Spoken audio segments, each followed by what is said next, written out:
میں حوالے بتا دوں، آپ کو لگ رہا ہوں جملے بڑے سخت ہے، یار یزید کیسے بول سکتا ہے، اب ان کی اولادوں کو بڑی تکلیف ہو رہی ہے، ہمارے ابا نے اتنی ساری خرافات کیسے کر ڈالی، ہم تو قسطنطنیہ دنیا کی حدیث کے بل پر پورے جنت تک پہنچانے کے چکر میں ہے۔ تمہاری گھر کی کتاب ہے بھائی، میں تو تمہاری گھر کی حوالے دیتا ہوں۔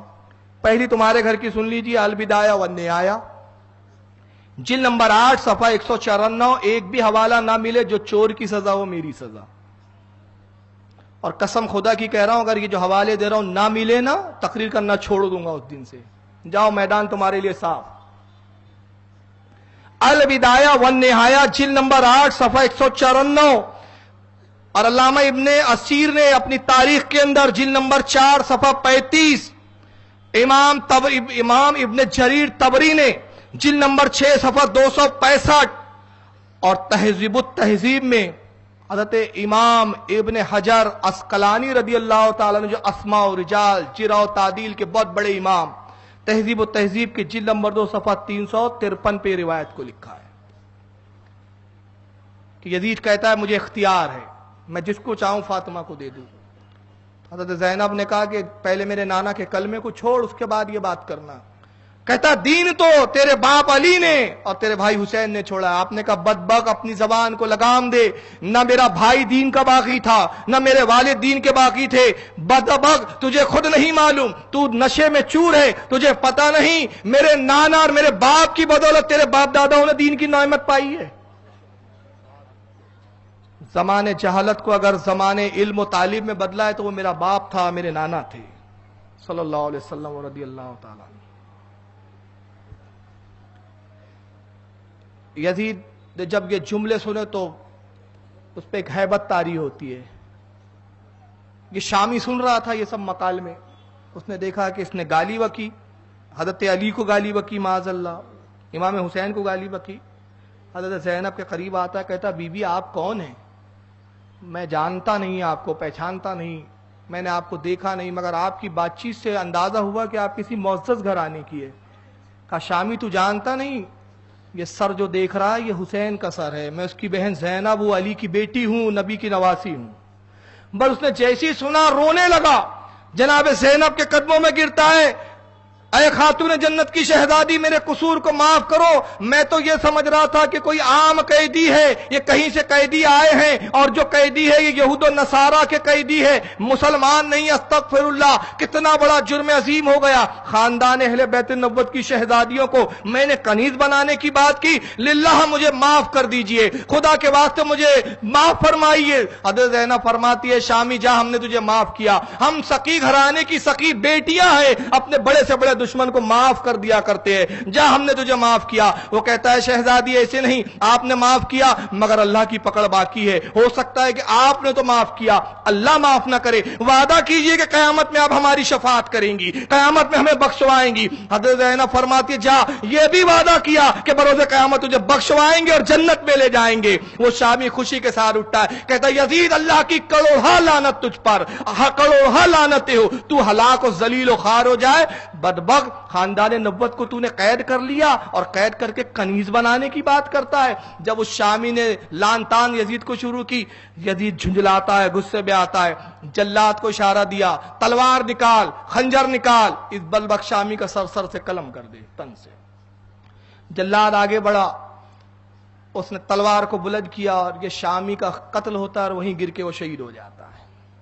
شہادت سے بھی سرفراز ہوا اور جنت کا وعدہ بھی لے کے جاتا ہے۔ یہ یزید کا کردار ہے۔ سفیر روم ہاں ایک بیٹھا ہوا ہے، روم کا ایک سفیر، اور ایک یہودیوں کی جانب سے ایک سفیر آیا ہوا ہے، کسی کام سے یہ آپ نے بادشاہوں کی طرف سے آئے ہوئے تھے، روم سے آیا ہوا تھا یہ سفیر، یہ سارے معاملات کو دیکھ رہا تھا۔ اب جب یہ منظر اس نے اپنی نگاہوں سے دیکھا، منظر یہ تھا کہ اب سب تو چیز صاف ہو چکی تھی اس کے سامنے کہ یہ جو قیدی ہے یہ کوئی معمولی قیدی نہیں ہے، یہ یزید جن پر ایمان کا دعوے دار ہے ان کے خاندان کے لوگ ہیں۔ سفیر روم کھڑا ہوتا ہے اور کہتا ہے کہ یزید افسوس تجھ پر، میں ایک عیسائی ہوں، قسم اس پروردگار عالم کی جس نے عیسیٰ کو حق کے ساتھ بھیجا، حضرت عیسیٰ جس گدھے پر سواری کرتے تھے اس گدھے کا کھور، وہ جو نیچے ہوتا ہے نا پیر کے، کھور بولتے ہیں جس کو، ٹاپ بھی بولتے ہیں شاید. جس گدھے پر حضرت عیسیٰ سواری کرتے تھے اس گدھے کا خور ایک جزیرے میں ایک گرجا گھر میں رکھا ہوا ہے. ہم ہر سال جاتے ہیں, زمانہ گزر گیا, صدیاں گزر گئی, مگر عیسیٰ نے جس گدھے پہ سواری کی اس خور کی ہم تعظیم کرتے. افسوس تو جس نبی کا کلمہ پڑھتا ہے اس کے خاندان والوں کی تو نے تعظیم نہیں کی. تیرے ایمان پر تف. یزید دیکھتا ہے غصے سے, مگر تبھی وہ یہودی سفیر کھڑا ہوا, کہتا یزید افسوس میں بھی کچھ کہے بغیر رہ نہیں سکتا, میرا بھی جی چاہتا ہے کہ کچھ کہوں, تیری بدبختی دیکھ کر تو ہم بھی حیرت زدہ ہیں, تو نے تو وہ کام کیا جو درندے بھی نہ کرے. اے یزید میں یہودی ہوں اور جانتا ہے میرا نسب کیا ہے, میں حضرت داؤد علیہ السلام کی نسل سے ہوں. میرے اور داؤد کے درمیان میں 70 نسلوں کا فاصلہ ہے, 70 پشتوں کا فاصلہ ہے, مگر آج بھی قوم یہود میری تعظیم کرتی ہے اس لیے کہ میں اسی خاندان کا ہوں. افسوس کہ تیرے نبی اور ان کے درمیان میں 70 نہیں, 72 نہیں, 2 نہیں, 3 نہیں, صرف ایک بھی نسل کا فاصلہ نہیں. یہ تیرے نبی کی بے عینی اولادیں ہیں اور تو نے ان کے ساتھ یہ سلوک کیا. یزید غصے میں آ کے کہتا ہے سفیر, اے روم کے سفیر, اے یہودی, قسم خدا کی اگر تو سفیر نہ ہوتا اور آج دودھ نہ ہوتا تو میں تجھے قتل کر دیتا, کیونکہ سفیر کا قتل جائز نہیں, اس لیے میں اپنے ارادے سے باز آتا ہوں. بدبختوں میرے دربار سے نکل جاؤ. دربار سے نکالنے کا اشارہ کیا, یہ دونوں سفیر یزید پہ لان تان کرتے ہوئے نکل جاتے ہیں. امام زین العابدین کو قریب یزید نے بلوایا. امام زین العابدین سے کچھ مکالمے ہوتے ہیں. اس نے قرآن کی آیت پڑھی, مفہوم یہ تھا اس کا, کہتا ہے یزید دیکھو اگر تیرا باپ خود آتا میرے پاس اور میرے ہاتھ میں ہاتھ دے دیتا, عیش و عشرت میں زندگی گزارتا, یہ دن دیکھنے نہ پڑتے. امام زین العابدین نے قرآن کی آیت پڑھی, فرمایا کہ ہمیں وہی پہنچتا ہے جس کا وعدہ اللہ سے ہے, جو اللہ کی جانب سے پہنچنا ہے. مصیبتیں تکلیفیں جو آتی ہے وہ اللہ کی طرف سے ہے. یزید خاموش ہوتا ہے. اس کا بیٹا خالد کھڑا ہوا ہے, یہ بدبخت تھا. ایک بیٹا معاویہ ہے جو نیک سیرت تھا, یزید کے بعد تخت پہ بیٹھا, 3 دن کے بعد تخت سے اتر گیا. کہا اس تخت پہ میں بیٹھنا پسند نہیں کرتا جس کے پائے امام حسین کے خون سے سینچے گئے, گوشہ نشین ہو گیا. مگر یہ خالد یزید کا بدبخت بیٹا تھا. خالد کھڑا ہوا ہے, اپنے باپ یزید سے کہتا ہے, یہ باپ امیر المومنین, یہ زین العابدین ہے, علی کا پوتا ہے, حسین کا بیٹا ہے, اس سے گفتگو نہ کرو کہ یہ بھی اپنی فصاحت و بلاغت کے تیر سینے میں چبھوئیں گا. اب یزید ویسی تو بڑا ذلیل ہو چکا تھا, جو بات کرتا اس کا جواب مل جاتا تھا. اپنی اس شرمندگی کو مٹانے کے لیے کہتا ہے زین العابدین یہ میرا بیٹا خالد ہے, دیکھ رہے ہو, کہاں کشتی لڑو گے خالد سے, میں چاہتا ہوں کہ تیری کشتی خالد سے ہو جائے. اب زین العابدین تو کئی دن کے بھوکے پیاسے, یہ سب مصیبتیں, بیمار, حالت آپ کی کم ہو گئی تھی, پتلے ہو گئے تھے, مگر اس کے بعد بھی شہزادے رسول کی قوت و طاقت کا اندازہ لگائیں آپ. کہا زین العابدین میرے بیٹے خالد سے کشتی لڑوں گے. امام زین العابدین مسکرا کے کہتے, فرماتے کشتی تو یہ بیوقوفوں کا کھیل ہے, کیا کشتی کی بات کرتا ہے, ایک تلوار خالد کو دے, ایک تلوار مجھے دے, ابھی بہادر کون ہے پتہ چل جاتا ہے. کیا کشتی کی بات کرتا ہے. کس میں مجال تھی کہ حیدر کرار کے پوتے سے تلوار بازی کرے. خالد پہ خوف طاری ہوا, کہا میرے باپ اگر میں نے اس سے لڑا تو سیدھا مروں گا. کشتی تک تو ٹھیک تھا, تبھی نکارہ بجتا ہے, نوبت بھی جس کو بولا جاتا ہے. آپ کیا بجتی ہے نوبتیں, کہاں بجتی ہے بتائیے, بولیے نا, ڈریے مت, میں ایک نئی چیز دوں گا انشاءاللہ آپ کو, بات آ رہی ہے میرے ذہن میں. کہاں بجتی ہے نوبتیں, ہاں درگاہوں میں بجتی نا. کیوں بجتی ہے, پہلے میں بھی سوچتا تھا یہ درگاہ پہ کیوں بجتی ہے یار نوبتیں. ہمارے یہاں تاج الاولیاء کے دربار میں بجتی ہے, جب دربار شروع ہوتا ہے تب بجتی ہے, دربار جب ختم ہوتا ہے تب بجتی ہے, 2 بار بجتی ہے. اجمیر میں بھی بجتی ہے, اور میرے خیال سے سبھی خانقاہوں میں جو طریقت کی خانقاہیں ہیں, ہاں جو شریعت کا معاملہ ہے, ہمارے یہاں شریعت, طریقت, معرفت سب دریا ہے یہ, جس کو جہاں سے سیرابی مل جائے, جہاں سے وہ پی لے اپنی پیاس بجھا لے. تو جتنی طریقت کی خانقاہیں سب جگہ نوبت بجتی ہے. کیوں بجتی ہے میں آگے بتاؤں گا, کیوں بجتی ہے یہ نو. پہلے میں بھی سوچتا تھا یار کیوں بجتی, تو یہ یزید کے واقعے سے میری کھوپڑی میں آیا کہ بجتی کیوں ہے. ہاں اب سنیے کیوں بجتی. نوبت بجی, نوبت کا مطلب کیا ہوتا تھا پتا ہے؟ نوبت کا مطلب یہ ہوتا تھا بادشاہ جب تخت پہ بیٹھا ہوتا، نوبت بجتی، جس کا مقصد یہ ہوتا، بہت زور سے بجتی، پورے شہر میں وہ نوبت کی آواز آتی، اس کا مقصد یہ ہوتا کہ یہ اشارہ ہوتا کہ بادشاہ زندہ ہے، حکومت کا وارث موجود ہے، تخت کا تاجدار زندہ ہے، موجود ہے، حکومت چل رہی ہے۔ یہ اس بات کی دلیل ہوتی تھی کہ نوبت بجی مطلب بادشاہ موجود ہے، تخت خالی نہیں ہے، بادشاہ سے حکومت چل رہی ہے۔ یہ دلیل تھی بادشاہ کی موجودگی کی۔ اب ہمارے بزرگوں کے ہاں نوبت اس لیے بجائی جاتی ہے کہ یہ شہنشاہوں کے شہنشاہ ہے، اور نوبت بجا کے بتایا جا رہا ہے بادشاہ زندہ ہے، حکومت چل رہی ہے، ان کی حکومتیں چل رہی ہے۔ اسی لیے اعلی حضرت نے کہا کیسے آقاؤں کا بندہ ہوں رضا، بول بالے میری سرکاروں کے۔ یہ نوبت ہے، اور نوبت شریعت میں جائز ہے۔ یہ بھی بتا دوں آپ کو، جنگ کا نگارہ اور دربار کے لیے نوبت، اس کی علماء نے اجازت دی، مسائل کی کتابوں میں آپ دیکھیں۔ یہ میوزک نہیں ہے، سرور نہیں ہے اس میں، بس ایک بیتو کے انداز میں بجاتے ڈن ڈن ڈن یعنی آواز آئے بس، تو نوبت بج رہی ہے۔ نوبت بجی، خالد کہتا ہے ابھی شرمندگی تو ہو گئی تھی، کشتی کی بات تھی، تو اب بات تو تلوار بازی تک آ گئی تھی، تو یہ تو ڈر گیا۔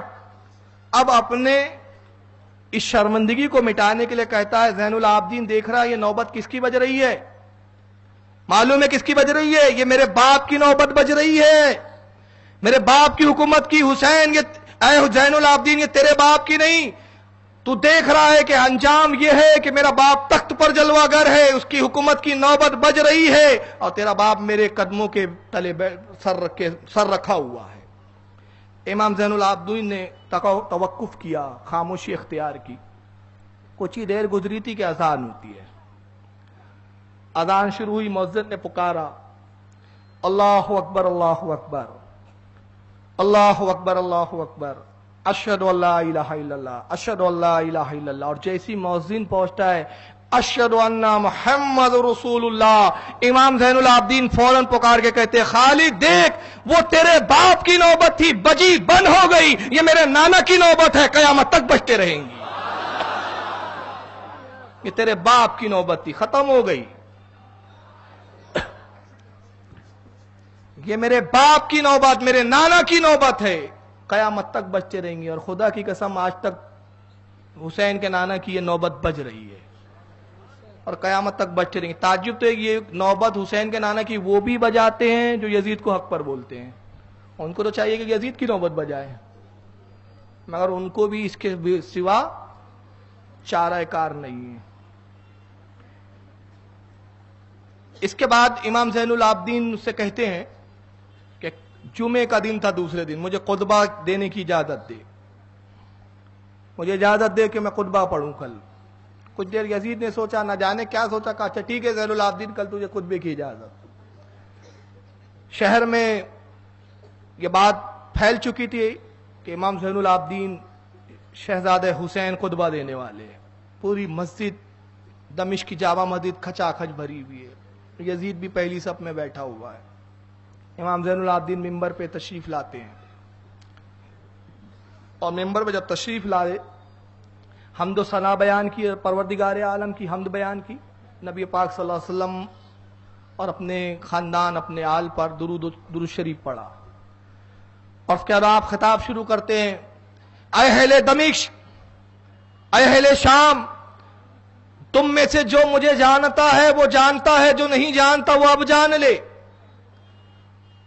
میں علی ابن حسین ہوں، جسے زین العابدین کہا جاتا ہے، نام علی تھا حضرت کا، امام زین العابدین کا اصلی نام علی، امام حسین نے اپنے والد کے نام پر علی رکھا تھا ان کا نام۔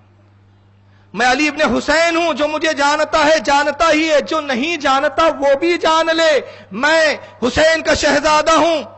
مجھے بتاؤ کس قصور میں میرے والد کو شہید کیا گیا، کس قصور میں میرے خاندان کی خواتینوں کے ہاتھوں میں رسیاں باندھی گئی، زنجیروں میں جکڑا گیا، بتاؤ حسین نے کس کا خون بہایا تھا، کس کا قتل کیا تھا، کہ جرم یہ کیا گیا۔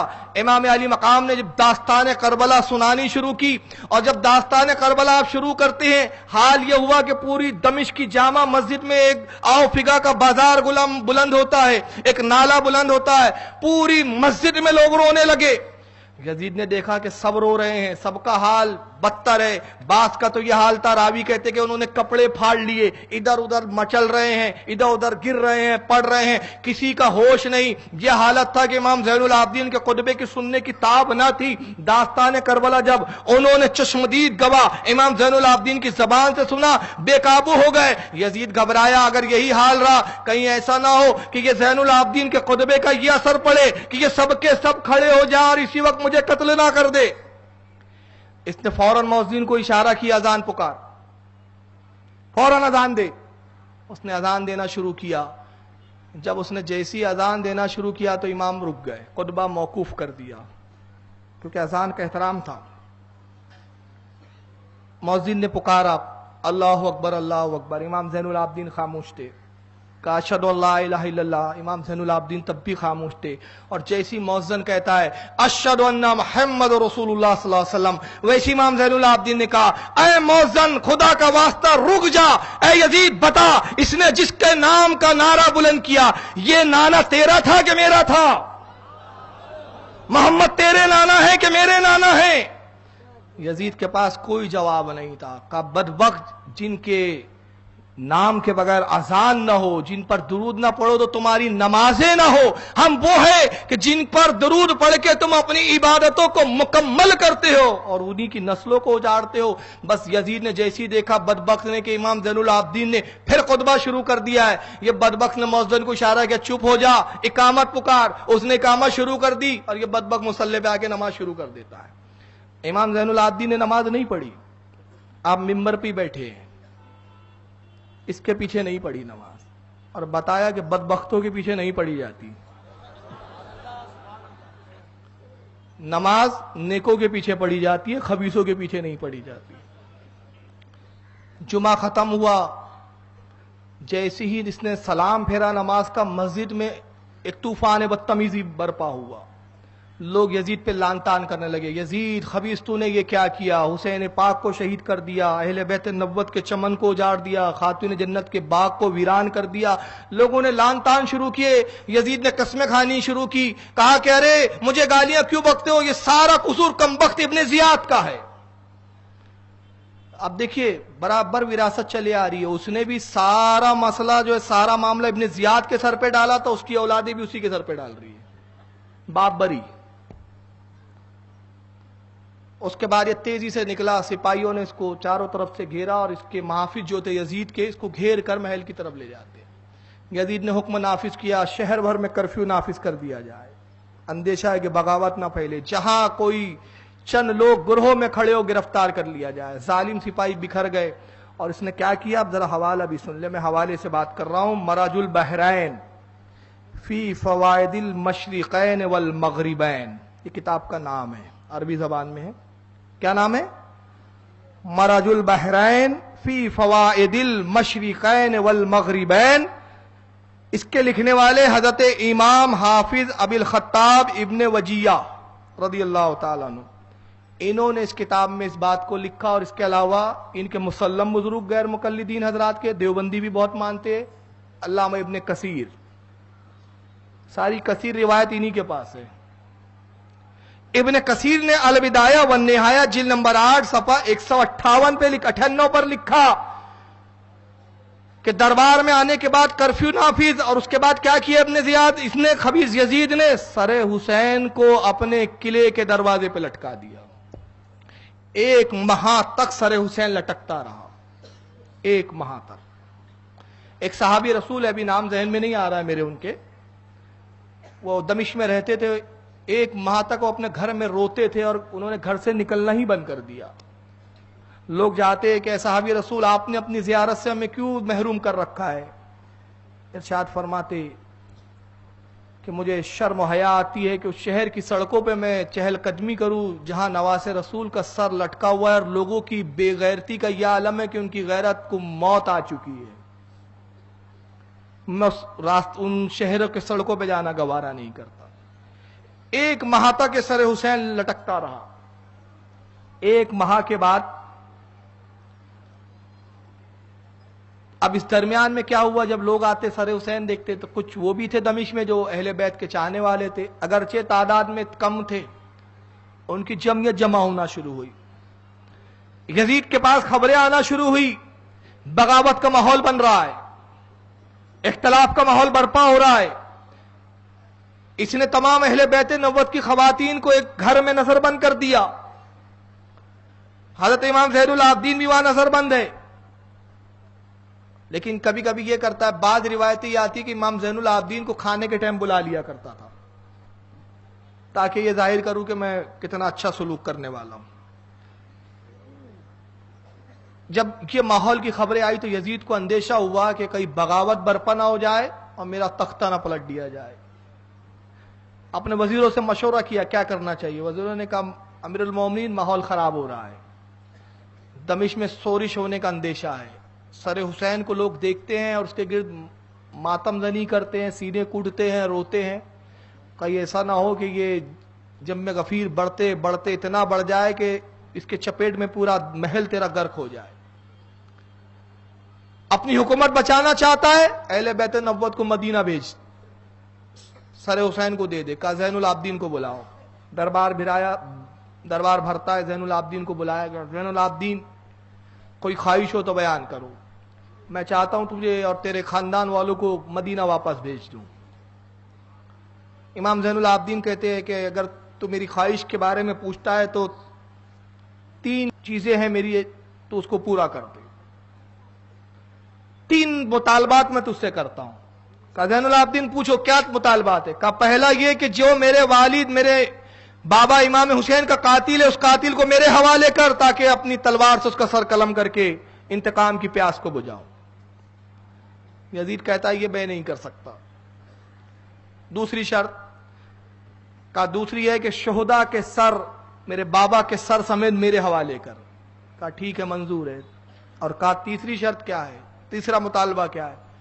کہا تیسرا مطالبہ یہ ہے کہ عامر ابن سعد کے سپاہیوں نے جو دمشق تک ساتھ میں بھی آئے ہیں، انہوں نے ہمارے اسباب کو لوٹے، ہمارے سامانوں کو لوٹا.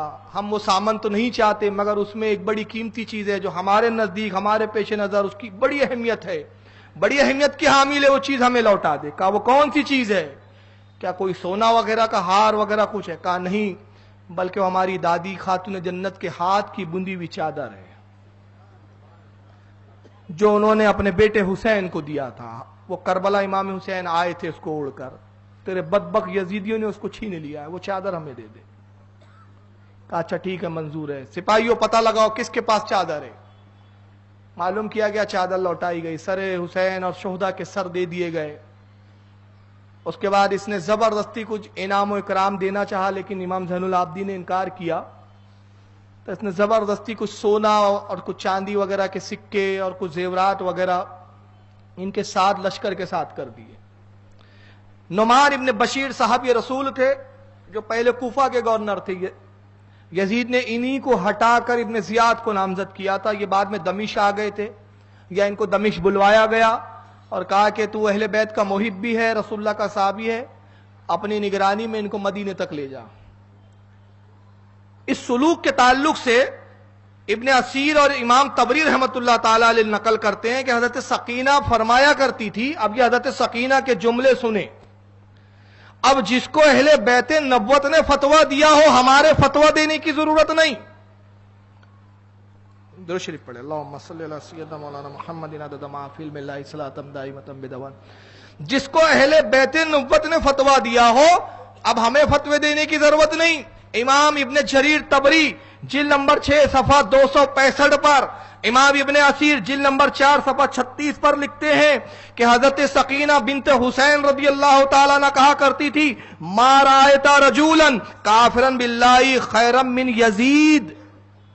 وہ کہتی ہے قسم پروردگار کی میں نے یزید سے بہتر، اب دیکھیں جملہ سنیں، ما رأیت میں نے کسی کو نہیں دیکھا، رجولا کافرن باللہ جو اللہ کے ساتھ کفر تو کرتا تھا، کافر تو تھا، میں نے ایسے کسی کافر شخص کو یزید سے بہتر نہیں دیکھا جو اچھا سلوک کر رہا تھا.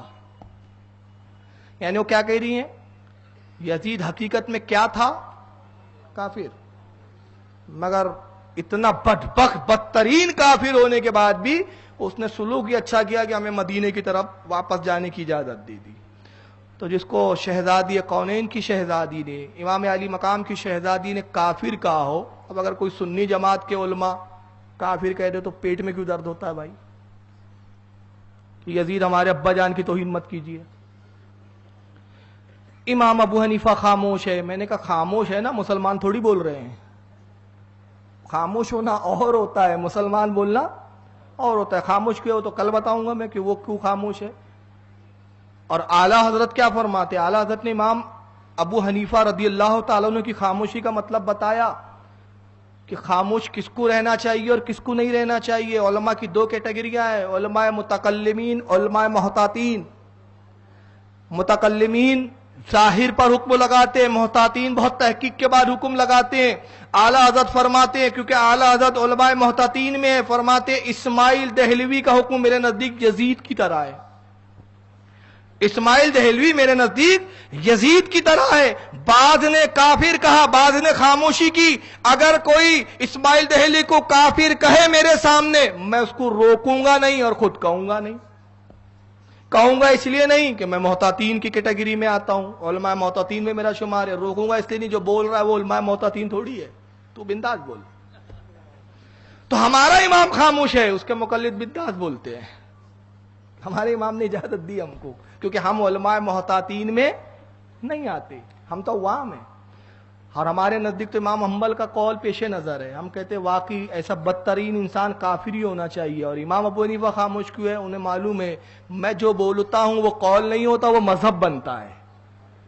تو میرا قول مذہب ہے، اور جب مذہب ہے تو مذہب بہت پختہ بنیادوں پر بنایا جاتا ہے. ان کے نزدیک جو راوی آئے، کیونکہ امام ابو حنیفہ کوفہ میں تھے، کوفہ کے راوی سارے شیعہ تھے، انہوں نے ان راویوں پہ اعتماد نہیں کیا. مگر امام احمد بن حنبل کوفہ کے نہیں تھے، وہ مصر کے تھے اور دوسرے مقامات کے تھے. ان کے بعد جو راوی آئے وہ معتبر تھے. تو امام حنبل نے کہا کافر، امام نے کہا خاموش، ڈاؤٹ فل راوی ہے. ڈاؤٹ کی بنا پہ خاموشی اختیار کی. لیکن مسلمان نہیں کہا تو تم تو جنتی میں پہنچا دے رہے ہو یار ڈائریکٹ. اور جبکہ فیصلہ تو اعلیٰ حضرت نے کر دیا، تم اس کو کیا جنت میں پہنچاؤ گے؟ ارے تمہارا جانا محال ہے، تم اس کو کیا پہنچاؤ گے؟ تمہارا جانا محال ہے. ناممکن نہیں کہہ رہا ہوں میں، محال ناممکن سے بڑا ہوتا ہے. تمہارا جانا محال ہے. کیوں؟ کیونکہ امام نے ہمارے فیصلہ سنا دیا. تجھ سے اور جنت سے کیا مطلب؟ آپ ہی بول دیجیے. ارے تجھ سے اور جنت سے کیا مطلب؟ کہاں جنت کہاں تو؟ کوئی تال میل ہے تیرا؟ کوئی تال میل نہیں ہے. تجھ سے اور جنت سے کیا مطلب؟ وہابی دور ہو. اور میں کہتا ہوں جن کو ڈر لگتا ہے وہ پڑھتے منافق دور ہو. تو پڑھتے کائی کو یار جب اتنے ڈرتے ہو تو؟ ارے اعلیٰ حضرت نے وہابی لکھا تو وہابی بولنا بھائی، کائی کو ڈر رہا؟ منافق دور ہو، منافق دور ہو. ارے کائی کا منافق دور ہو؟ تجھ سے اور جنت سے کیا مطلب؟ وہابی دور ہو، ہم رسول اللہ کی جنت، رسول اللہ کی.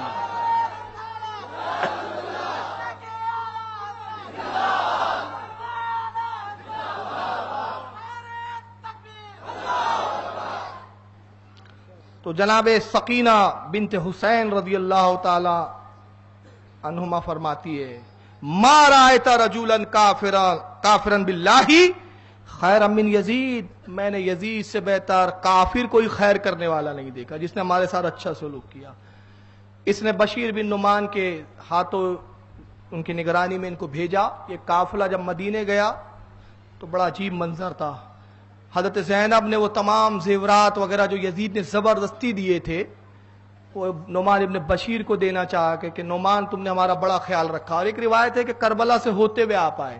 سر اقدس کو امام زین العابدین نے کربلا میں دفن کیا اور جب آئے تو شہادت امام علی مقام کو 40 روز ہو چکے تھے. ایک روایت یہ ہے. بعض کہتے ہیں کہ 2 ماہ سے زائد ہو چکے تھے. الگ الگ روایتیں. تو یہ انہوں نے سر اقدس کو امام زین العابدین نے دفن کیا، وہاں قیام کیا. وہاں پہ پھر کچھ قرآن خوانی، نعت خوانی، جو بھی جیسا بھی انہوں نے سال ثواب الدور میں کیا ہوگا، مجھے تفصیلات نہیں معلوم. بہرحال قیام کیا اور اپنے نانا کے اپنے بابا امام حسین کے تذکروں کو انہوں نے کیا. اور اس کے بعد پھر یہ مدینے کی طرف نکلے. جب مدینے قریب پہنچے تو حضرت زینب نے